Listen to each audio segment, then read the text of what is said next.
Hello electrons. तो आज हम बात करने वाले हैं स्टार्टर के बारे में। जी हाँ, मोटर को स्टार्ट करने वाला स्टार्टर। तो ये जो स्टार्टर्स होते हैं वो एक्चुअली में तो बहुत टाइप्स के होते हैं। जैसे टाइप्स के आपके मोटर्स होते हैं वैसे ही बहुत सारे वेराइटीज के स्टार्टर्स भी होते हैं। आज हम जिस स्टार्टर की बात करने वाले हैं वो है एक समरसिबल स्टार्टर के बारे में। जी हाँ, अगर आप मार्केट में खरीदने जाते हैं ऐसा एक स्टार्टर तो आपको 3,500 से 4,000 तक का मिलता है अच्छे कंपनी का। लेकिन आज हम बनाने वाले हैं इसको सिर्फ और सिर्फ 2,000 के नीचे के बजट में। साथ में इसी वीडियो में मैं आपको ये भी बताऊंगा कि एक स्टार्टर हम क्यों यूज करते हैं और इसका प्रिंसिपल क्या होता है, और कुछ बेसिक इंजीनियरिंग टिप्स भी आपको दूंगा और बातें भी कुछ ऐसे बताऊंगा जो कि मोटर और स्टार्टर से रिलेटेड कुछ थ्योरीज होंगे। तो वीडियो काफी इंटरेस्टिंग होने वाला है, ये वीडियो के एंड तक जो कि काफी इंटरेस्टिंग होने वाला है। तो guys let's start the video. देखिए, मोटर्स तो आपको बहुत तरह के मिलेंगे इस फील्ड में, इलेक्ट्रिकल के फील्ड में। लेकिन जो नॉर्मल हमारे सबमर्सिबल पंप्स होते हैं वो होते हैं सिंगल फेज इंडक्शन मोटर, जिनको कि एक फेज और एक न्यूट्रल की मदद से चलाया जाता है। लेकिन सिंगल फेज इंडक्शन मोटर्स में भी आपको बहुत सारे कैटेगरीज मिल जाएंगे, like split phase induction motor, centrifugal induction motor, capacitor type induction motor और शार्टेड पोल इंडक्शन मोटर। और ऐसे ही कैपेसिटर इंडक्शन मोटर में भी बहुत से टाइप, 3 तरह के लगभग टाइप होते हैं, जो कि capacitor start induction motor, capacitor run induction motor और capacitor start and run induction motor. तो ये जो सिंगल फेज के इंडक्शन मोटर है ये डिपेंड करते हैं कि हम इनका कनेक्शन किस तरह से कैपेसिटर के साथ करते हैं, उसी हिसाब से ये वैसा ही मोटर कहलाया जाता है in the case of capacitor induction motor. ये था समरसिबल पंप के बारे में, मोटर के बारे में थोड़ा सा इन्फॉर्मेशन। तो अभी मैं आपको बताता हूँ कि ये जो स्टार्टर्स है वो एक्चुअली में हम यूज क्यों करते हैं। तो कोई भी मोटर हो वो स्टार्टिंग के टाइम पे सबसे ज्यादा एम्पियर जो है वो ड्रॉ करता है, मतलब सबसे ज्यादा करंट लेता है, जिससे कि वाइंडिंग का जल जाने का खतरा या हाई टेम्परेचर का खतरा बना रहता है। तो उस स्टार्टिंग के करंट को लिमिट करने के लिए हम स्टार्टर्स का यूज करते हैं, जो कि हमारे मोटर को एकदम स्मूथली ऑन करता है बिना किसी झंझट के, और ओवरलोड होने पे ये हमारे मोटर को प्रोटेक्शन भी प्रोवाइड करता है। सिंगल फेज इंडक्शन मोटर में जो मैंने आपको बताया कि कैपेसिटर इंडक्शन मोटर्स होते हैं, उनके केस में मार्केट में इन जनरली 2 टाइप्स के स्टार्टर्स मिलते हैं। एक तो होता है मैग्नेटिक कॉन्टैक्टर स्टार्टर और दूसरा होता है नॉर्मल एमसीबी वाला स्टार्टर। तो जो नॉर्मल एमसीबी वाला स्टार्टर होता है उसमें आपको स्टार्टिंग रनिंग के लिए एक ही कैपेसिटर मिलता है। जो कॉन्टैक्टर वाले स्टार्टर्स होते हैं उनमें आपको 2 कैपेसिटर्स मिल जाते हैं, एक स्टार्टिंग कैपेसिटर और एक रनिंग कैपेसिटर, जो कि हमारे मोटर्स के लिए बहुत ही अच्छा माना जाता है क्योंकि इसमें आपको एडवांस फैसिलिटीज वगैरह सब मिलते हैं। अगर कंपैरिजन की बात करें तो नॉर्मल स्टार्टर में हमारा बस एक एमसीबी लगा रहता है और उसके अंदर नॉर्मल वोल्टमीटर एमीटर लग के कनेक्शन वगैरह किया जाता है, जो कि मोटर ओवरलोड होने पे एक तो ट्रिप नहीं करता और ऐसे बहुत से दिक्कतें आते हैं। स्टार्टिंग टाइम पे भी करंट बहुत ड्रॉ होने लगता है, जिसके केस में हमारा मोटर जल्दी खराब होने का एक डर बना रहता है। लेकिन in the case of magnetic contactor starter उसमें आपको OLRC का ऑप्शन मिलता है, यानी कि ओवरलोड रिलीज कॉइल, जिससे कि मोटर ओवरलोड होने पे हम जितने रेटिंग पे इसको सेट किए होंगे तो उससे ज़्यादा अगर मोटर एम्पियर लेने लगे तो ये अपने आप सर्किट को ट्रिप कर देता है। और इसके साथ इस पे डबल कैपेसिटर का भी बेनिफिट आपको मिलता है, जिससे कि मोटर अच्छा पिकअप लेता है और ज़्यादा करंट भी ड्रॉ नहीं करता। तो आज का हमारा जो कस्टमर था उनका पहले से एमसीबी वाला लगा हुआ था स्टार्टर, तो हमें इसको रिप्लेस करना था मैग्नेटिक कॉन्टैक्टर स्टार्टर से, लेकिन उनका बजट 2,000 रुपये था। तो 2,000 रुपये के अंदर हमने कैसे इसको डिज़ाइन किया आइए आपको हम आगे इस वीडियो में बताते हैं। तो स्टार्टर को बनाने के लिए हमें जो बेसिक कंपोनेंट्स की ज़रूरत होगी, एक तो हमें एक कॉन्टैक्टर चाहिए, लेकिन कॉस्ट कटिंग के चलते इसमें हम OLRC का यूज़ नहीं किए, इसके बदले हम MCB का यूज़ करेंगे ठीक रेटिंग पे, ताकि ये ओवरलोड होने पे MCB ट्रिप कर। लेकिन अगर आप OLRC लगाते हैं तो यहाँ पर MCB की कोई आपको ज़रूरत नहीं होगी। तो एक तो हमारा कॉन्टैक्टर हो गया, इसके बाद आपको एक MCB ले लेना है, इसके बाद आपको ऐसे NC पुश बटन्स और इसका एलिमेंट ले लेना है, और आपको ऐसे स्टार्टिंग के लिए एक पुश बटन चाहिए होगा थोड़ा, एक कॉन्टैक्टर को स्टार्ट करने के लिए। इसका जो NO का एलिमेंट है वो कितना कम रेटिंग का हो भी चल जाए, लेकिन इसमें एक और आपको हाई रेटिंग वाला एलिमेंट NO एलिमेंट लेना पड़ेगा, क्योंकि ये हमारा कैपेसिटर को डायरेक्ट वाइंडिंग के साथ जो है कॉन्टैक्ट करेगा। सो हमारे केस में हमें ऐसा वाला एलिमेंट मिला नहीं, इसलिए हमने ऐसा कंप्लीट वाला एक पुश बटन ले लिया जिसमें ये 2 पोल्स के थे और 10 एम्पियर के रेटिंग के साथ आते थे। इसके बाद आपको स्टार्टिंग का कैपेसिटर लेना है, रनिंग का कैपेसिटर लेना है। हमारा केस में ये एक 1 HP का हम स्टार्टर बना रहे थे, तो 1 HP के लिए आपको कैपेसिटर जो है रनिंग कैपेसिटर लगभग 36 माइक्रोफैराड का ले लेना है, और 60 से 72 माइक्रोफैराड का आपको स्टार्टिंग कैपेसिटर ले लेना है। इतने से हमारा काम बन जाएगा। उसके बाद आपको एक बैकलाइट कनेक्टर लेना है 5 वे वाला। हमारे पास 5 वे का ऑप्शन नहीं था, इसलिए हमने 4 वे से ही काम चलाया। उसके बाद वोल्ट मीटर एमीटर का कॉस्ट कटिंग करने के लिए हम वोल्ट एम्प वाला, जैसा कि आप देख सकते हैं, ये इंडिकेटर यूज किए, जिसमें आपको वोल्टेज भी दिख जाता है डिजिटली और एमीटर भी। इसके लिए आपको एक छोटा सा सिटी आता है, उस सिटी से आपको एम्पियर भी डिस्प्ले हो जाता है। और मोटर ऑन का स्टाटस शो करने के लिए हमने यहाँ पर एक छोटा सा इंडिकेटर भी लिया है। वायर और लॉक वगैरह, कुछ केबल टाइज, दैट्स इट। अभी हम रेडी हैं इसको बनाने के लिए। लेकिन अभी बारी है डायग्राम की, क्योंकि विदाउट डायग्राम अगर मैं आपको ऐसे कनेक्शन दिखा दूंगा तो आपको कुछ भी समझ में नहीं आने वाला है। तो चलिए थोड़ा डायग्राम स्टडी कर लेते हैं, इसके बाद मैं आपको दिखाता हूँ कि इसको हमने कैसे बनाया। तो गाइस, जैसा कि मैंने बताया था कि आपको सिंगल फेज इंडक्शन मोटर का डायग्राम के बारे में, तो ये है अपना वो डायग्राम। तो इस डायग्राम को दिखा के मैं आपको अच्छे से समझाने की कोशिश करता हूँ। जैसे कि आप देख सकते हैं इस डायग्राम पे यहाँ पर हमारा 2 मेन फेज और न्यूट्रल इनपुट हुआ है, और यहाँ पर है इसका एमसीबी जो कि हमने एक ही फेज पे लगाया हुआ है, और ये ऑप्शनल है। अगर आप यहाँ पर OLRC का इस्तेमाल करते हैं तो यहाँ पर एमसीबी की ज़रूरत नहीं है, लेकिन अगर आप OLRC नहीं यूज़ कर सकते हैं तो आपको एमसीबी मस्ट लगाना पड़ेगा, या फिर आप दोनों भी यूज़ कर सकते हैं, वैसे कोई दिक्कत वाली बात नहीं है। फिर उसके बाद यहाँ पर फेज और न्यूट्रल के एकरस में हमने एक वोल्ट मीटर लगाया है, वोल्टेज चेक करने के लिए, इनपुट वोल्टेज। और वहाँ पे आउटपुट पे हमने एक लोड मतलब मोटर हमारा कितना एम्पियर ले रहा है वो देखने के लिए यहाँ पर हमने एक एमीटर लगा रखा है। और हमने एमीटर से पहले ही अपना कॉन्टैक्टर वगैरह सब जो कंट्रोल सिस्टम वगैरह हैं उन सबको चलाने के लिए यहाँ पर से सप्लाई ले रखा है हमारा एमीटर से पहले ही, ताकि जब हमारा कंडक्टर का कॉइल एनर्जाइज हो तब एमीटर में उसका कोई रीडिंग शो ना करे। ओनली मोटर जितना हमारा एम्पियर ड्रॉ कर रहा है उतना ही वो एमीटर पे दिखाए। उसके बाद देख सकते हैं यहाँ पर आपको 2 टर्मिनल्स, 2 कॉन्टैक्ट देखने को मिल रहे होंगे। ये दोनों कॉन्टैक्ट से कॉन्टैक्टर के ये दोनों है, और ये एक है कॉन्टैक्टर का ऑक्सिलरी, जिसको हम होल्ड करने के लिए as an auxiliary contact use करते हैं। और ये है हमारे कॉन्टैक्टर का कॉइल। कॉन्टैक्टर के कॉइल को हमने डायरेक्ट न्यूट्रल दे रखा है।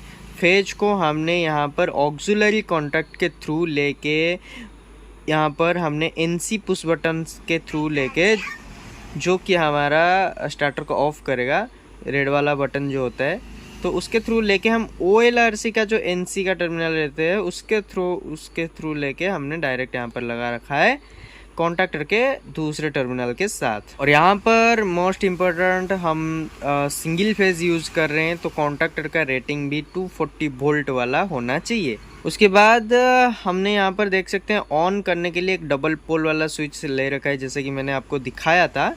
उसमें का एक जो टर्मिनल है हमने यूज़ किया है कॉन्टैक्टर को एनर्जाइज करने के लिए, मतलब स्टार्ट करने के लिए, और जो दूसरा पुश बटन है वो यहाँ पर गया है स्टार्टिंग कैपेसिटर को वाइंडिंग के साथ कांटेक्ट करने के लिए। तो इस डायग्राम में मैंने पावर डायग्राम और कंट्रोल डायग्राम साथ में कर रखा है ताकि सब कुछ क्लैरिफिकेशन हो जाए। यहाँ पर आप देख सकते हैं जो मेन लाइन है वो हमारा कॉन्टैक्टर के थ्रू होके OLRC के थ्रू होके डायरेक्ट हमारा मोटर के पास आ गया है। अभी मोटर का कनेक्शन हमने कैसे कर रखा है देख सकते हैं, ये रनिंग वाइंडिंग और ये स्टार्टिंग वाइंडिंग। रनिंग और स्टार्टिंग वाइंडिंग के जो दोनों सिरे हैं उनको हमने कॉमन कर रखा है, जो कि प्रैक्टिकली ब्लू कलर का टर्मिनल होता है, और एक रेड कलर का होता है, येलो कलर का होता है। रेड कलर का जो होता है वो रनिंग वाइंडिंग का एक दूसरा एंड होता है, और स्टार्टिंग वाइंडिंग का जो एंड होता है वो येलो कलर का रहता है। तो हमने जो कॉमन वाला है जिसको ब्लू कलर के साथ मतलब टर्मिनल उसका रहता है, उसको हमने डायरेक्ट न्यूट्रल के साथ कनेक्ट कर रखा है। और जो येलो कलर है, येलो कलर को हमने क्या किया है, येलो कलर तो अपना स्टार्टिंग है, स्टार्टिंग और रनिंग के एक्रॉस में हमने एक रनिंग वाला कैपेसिटर लगा रखा है, और रनिंग को हमने फेज के साथ डायरेक्ट लगा रखा है। और स्टार्टिंग के टाइम में हमने कैपेसिटेंस बूस्ट करने के लिए यहाँ पर जो स्टार्टिंग कैपेसिटर लगा रखा है उसको हमने मेन जो हमारा NO पुश बटन है डबल पोल वाला, उसी के ही एक टर्मिनल के साथ लगा रखा है, ताकि जब हम इसको ऑन करें तो ओनली ऑन के वो कुछ सेकंड के लिए ही ये जो हमारा मोटर के साथ जो वाइंडिंग के साथ ही कनेक्टर है, और फिर उसका काम ख़त्म। उसके बाद रनिंग कैपेसिटर से ही पूरा मोटर जो है रन होने लगता है। ओनली स्टार्टिंग के टाइम पे जो मोटर को बूस्ट करने के लिए, पिकअप देने के लिए ये कैपेसिटर यूज़ करते हैं, जिसके बदौलत हमारा जो स्टार्टिंग करंट है वो भी कम ड्रॉ होता है, लेकिन मोटर अच्छा पिकअप लेता है। इसलिए हम स्टार्टिंग कैपेसिटर यहाँ पर डबल कैपेसिटर यूज़ करते हैं। ये जो स्टार्टिंग कैपेसिटर ये थोड़ा हाई वैल्यू का रहता है और ये ओनली एक बार ही पुश करने पे इसका काम है। उसके बाद पूरा ऑपरेशन जो है वो रनिंग कैपेसिटर के बदौलत होता है और इसका वैल्यू थोड़ा कम रहता है। इतना ही था इसका बेसिक डायग्राम।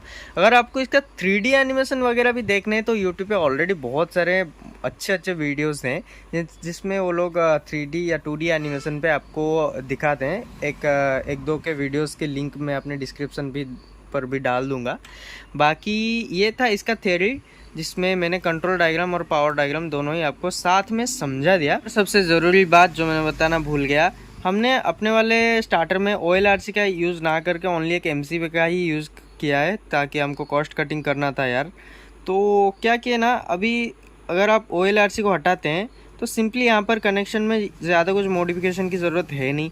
यहाँ पर सीधा ये लाइन आ जाता है, यहाँ पर जो है OLRC नहीं लगता है। और कंट्रोल सिस्टम में यहाँ पर जो ये OLRC का NC पॉइंट है ये डायरेक्ट चला जाता है इसके पास। ये मतलब टोटल ये जो हिस्सा है ये टोटल हिस्सा नहीं रहता। बस इतनी सी ही बात है अगर हम OLRC को नहीं यूज़ करते तो। बाकी डायग्राम पूरा सेम है। और अभी स्टार्टर को हम बनाते हैं और आगे मैं आपको दिखाऊंगा। ऑलराइट, डायग्राम स्टडी के बाद अब आता है बारी इसको बनाने के लिए। तो इसको बनाने के लिए जो एनक्लोजर चाहिए होता है, नॉर्मली ये तो GI का एनक्लोजर आता है, लेकिन हमने यहाँ पर कॉस्ट कटिंग के चलते एक डब्बे का यूज़ किया, यानी कि इसका एनक्लोजर हम PVC से, ट्रांसपेरेंट PVC से बनाए। इसमें कोई दिक्कत की तो बात नहीं है, लेकिन सेफ्टी के मामले में ये थोड़ा बहुत डाउन होता है, क्योंकि ये प्लास्टिक का होता है और कोई भी अगर कंपोनेंट हमारा ओवर हीट होता है तो ये इसको पिघला सकता है। लेकिन यहाँ पर कोई वैसा इशू नहीं है। तो MCB हम जो यूज़ करेंगे इसमें वो कितने एम्पियर का होना चाहिए, तो रेटिंग जो है वो एक इम्पोर्टेंट कॉन्सेप्ट निकल के आता है इस टॉपिक में। तो जरा मैं आपको एक छोटा सा कैलकुलेशन बता देता हूँ। 1 HP रेटिंग का समरसेबल, 1 HP जो कि समान होता है 746 वाटेज के साथ, मतलब 1 HP इज इक्वल टू 746 वाट। उसी हिसाब से एम्पियर कैलकुलेट करने के लिए अगर हम फॉर्मूला लगाते हैं तो इधर I is equal to P/V into cos phi होगा। cos फाई जो कि हमारा लैगिंग पावर फैक्टर नॉर्मली 0.8 रहता है। यहाँ पर P मतलब पावर को रिप्रेजेंट करता है, जो कि 746 वाट है 1 HP के मामले में। और V जो है वो वोल्टेज को रिप्रेजेंट करता है, जो कि 220 वोल्ट सिंगल फेज में इन जनरली हमको मिलता है। तो ओवरऑल कैलकुलेशन के बाद हमारा जो एम्पियर है वो 4.23 आता है।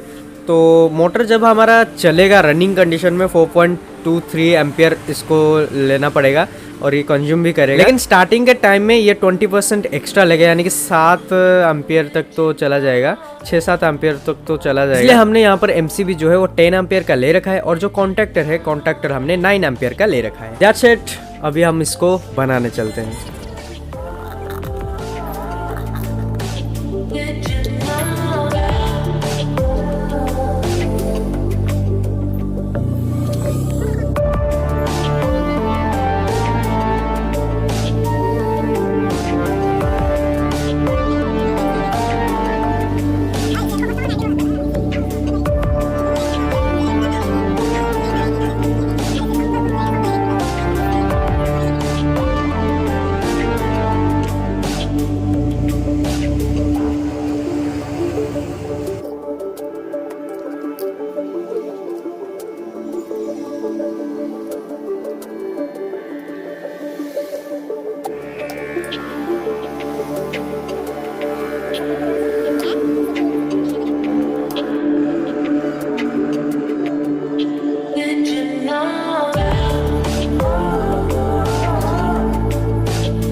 ऑलराइट गाइज, ये बन के रेडी हो चुका है। बनने के बाद ये कुछ ऐसे दिख रहा है। बारी है इसके इंस्टॉलेशन की और इसके टेस्टिंग की। टेस्टिंग तो हमने यहाँ पर इन जनरली कर लिया है, जो कि सब कुछ सही आ रहा है।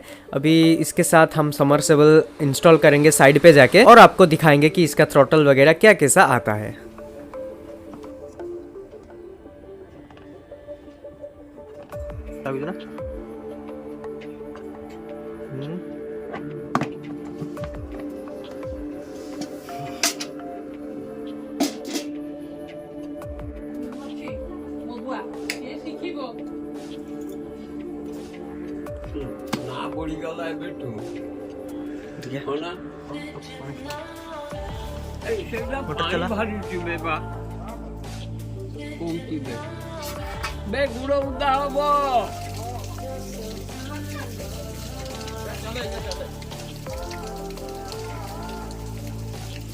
ना टांकी में पानी भरती कर।